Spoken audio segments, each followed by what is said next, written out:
Hello and welcome back to Castles and Legends. Today I'm all the way down in Cornwall. It's a lovely summer. I'm on my summer holiday, so of course I've got to go and visit a castle, haven't I? And what castle have I come to see? Well, Tintagel. It's really busy, so I'm having to record this really quickly. So let's just go and have a look. Tintagel Castle in Cornwall is a 13th century medieval fortress with a history that dates back much further and is immersed with the legends of King Arthur. The castle is built half over the mainland and half over a jagged headland bulging out into the Cornish Sea. The history of the site where Tintagel Castle stands has a much longer history, dating back at least 1500 years. A number of artefacts dating to the Roman-British period between 43 and 410 AD have been uncovered at the site. However, no structures from this period have been discovered.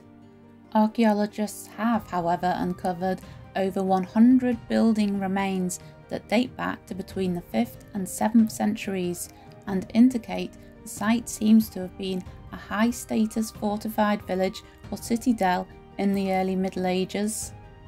Large quantities of imported pottery have also been uncovered from the era, suggesting that Tintagel may have also been a port with links to the Mediterranean Sea. Tintagel is closely linked to the legend of King Arthur. It was Geoffrey of Monmouth in the 12th century who first linked King Arthur to Tintagel when he wrote his History of the Kings of Britain. In Geoffrey's tale, Tintagel was the seat of Gorla, Duke of Cornwall. Uther Pendragon was King of Britain and fell in love with Igerna, the wife of Gorlois. Uther besieged Tintagel but was unable to overcome the defenders, so with the help of the magician Merlin, who transformed Uther into the likeness of Gorlois and also disguised himself along with an unnamed third man, they tricked their way into the fortress. Inside the fortress, Igerna sees Uther in his disguise and believes he is Gorlois. They spend the night together, resulting in Arthur being conceived. Later in the tales, Gorlois is killed and Igerna marries Uther. Richard, Earl of Cornwall, was the second son of King John and younger brother of Henry III. He was a vastly rich aristocrat thanks to the tin mines in Cornwall and the estates he owned in the south of England. It is said that Richard and his brother Henry III had a difficult relationship, but Richard remained loyal to him and fought alongside him during the rebellion of the barons, and he was made Earl of Cornwall in 1227. Using his immense wealth, Richard purchased Bossiney, the land around Tintagel, and in around 1233 he built Tintagel Castle. Tintagel Castle was not built for any military or administrative reasons, but as a status symbol. Richard grew up listening to the tales of King Arthur, and by owning a castle built on the legendary site of King Arthur's conception, he felt it made him a more worthy successor to the ancient Cornish kings. At this time, the castle buildings on the mainland and the island were connected by a narrow strip of land called an isthmus. This isthmus was strengthened with stone walls to create a fortified bridge, but the isthmus has since collapsed, likely in the late 13th or 14th century. Richard died in 1272 and his son Edmund inherited Tintagel Castle. In 1300, Edmund also died but had no heir, so his estates passed to the crown.